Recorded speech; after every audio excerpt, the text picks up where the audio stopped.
ilang aral pa. Magandang umaga mga classmate. Welcome sa segment na magbibigay ng payo sa iba't ibang suliranin ng mga classmate natin, ng mga estudyanteng lagi nakasubaybay dito sa classroom. And my name is Teacher Jack. My name is Brother Bear At ito ang Payong Kabred.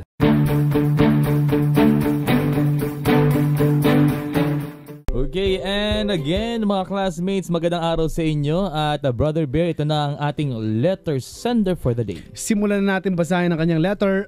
Dear Brother Bear and Teacher Jack, ako po si Sarah. Ilang buwan na lamang po ay magka-college na ako. Kagaya ng mga magulang ko, sobrang excited din po ako dahil matagal ko na ding hinihintay ang pagkakataong ito. Kaya lang, mukhang magiging malabo po yata na makasama ako sa magmamarcha ngayong taon. Brother Bear, Teacher Jack, pangalawa po ako sa 3 magkakapatid. Si Mama lamang po ang nagpapaaral sa amin dahil iniwan na kami ni Papa. Ang bunso kong kapatid ay nasa elementarya pa lamang, samantalang si Kuya naman ay 4th year college na sa isang public university sa Maynila. Napakarami naming gastusin sa eskwelahan, matrikula, pambayad ng mga libro, mga gastusin sa projects, baon at iba pa. Sumabay pa ang tuition ni Kuya ngayong semester at ang mga pending bills pa ng mga nakaraang semestre. Bagamat sa public university siya nag-aaral, ay malaki pa rin ang kanyang gastusin.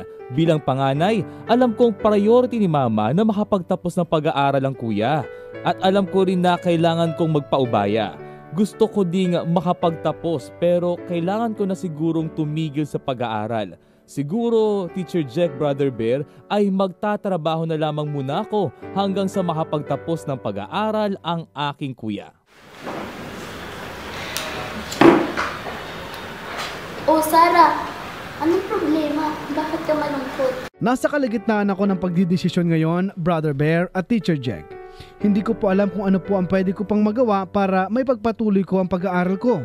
Hindi ko po sinasabi ang sitwasyon ko sa mga kaibigan ko dahil ayoko po na mag-alala sila sa akin. Ayokong tumigil pero gusto ko rin namang makapagtapos ng pag-aaral ang Kuya ko. Ayaw din naman pong payagan ni Mama na mag-working student si Kuya dahil sakitin po siya. Ano po kaya ang pwede kong gawin? Sana po ay matulungan ninyo ako, Brother Bear at Teacher Jack. Maraming salamat po. Sarah. Okay, Sarah, ang may papayo namin sa iyo ay simple, no? Ngayon ay high school student ka, nangangamba nga siya, Teacher Jack, na baka hindi makatapos. Yeah. Siguro mas maganda mag-focus ka muna sa pag-aaral mo ngayon. Total, nakatungtong ka naman diyan, graduating ka na. Pagbakasyon siguro pagka-graduate mo ng high school, pwede ka naman mag-full-time job eh. At yung pera na maiipon mo, pwede mong magastos yun sa pag-i-enroll naman sa pagtungtong mo ng kolehiyo. Diba? In short, Brother Bear. In short. Diskarte lang yan. Diba? Diskarte lang yan. At kung sakasakali, Sarah, na ikay tumuntong na sa pagiging college student at kulang pa rin talaga ang iyong budget, ang may papayo ko naman sa iyo, subukan mong maging working student. Yeah, personally, naranasan ko rin kasi maging working student. Alam mo, Sarah, pinapauna ko na sa iyo ito, mahirap maging working student. Yeah, me too, naramdaman ko yan kasi nag-aaral din ako ng college. Kailangan ko rin kumita na hindi na ako hihingi sa parents ko. Kasi yung parents ko, sila na yung gagastos para sa pag-aaral. At least yung araw-araw mo pang baon, yung baon, kasi marami-rami nagagastos ko sa pagkain. Kailangan kong kumita para sa sarili ko na hindi ko nahingi sa mga magulang ko. Kaya maganda yung payo mo na maging working student. Pero darating ang pagkakataon, Sarah, na mapapagod ka. Kasi maraming sakripisyo yun eh. Mapupuyat ka, di ba? Pero at the same time, kailangan mo pa rin gawin yung mga assignments, kailangan mo pa rin magbasa, mag-research. Right. Kung sakasakal dumating sa yung pagkakataon na yun, huwag kang susuko. Tama. Huwag mong titingnan yung gaano pa ba kahaba yung tatakbuhin mo, gaano pa ba kahaba yung pagdadaanan. Ang maganda, Sarah, tumingin ka sa pinagdaanan mo. Tama. Gaano na ba kahaba yung narating ko para hindi ka mapagod agad. Tama. Diba? Huwag kang susuko sa pagsubok ng buhay. Laban lang tayo, Sarah. Walang susuko.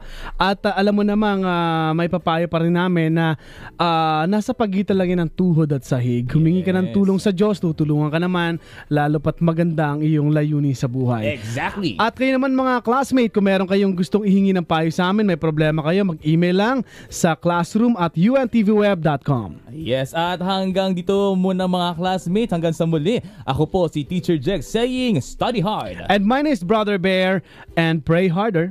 Yun, goodbye!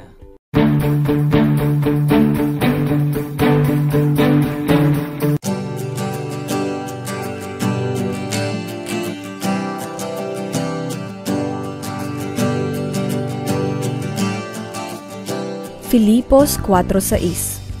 Huwag kayong mga balisa sa anumang bagay, kundi sa lahat ng mga bagay sa pamamagitan ng panalangin at daing na may pagpapasalamat ay ipakilala ninyo ang inyong mga kahilingan sa Diyos.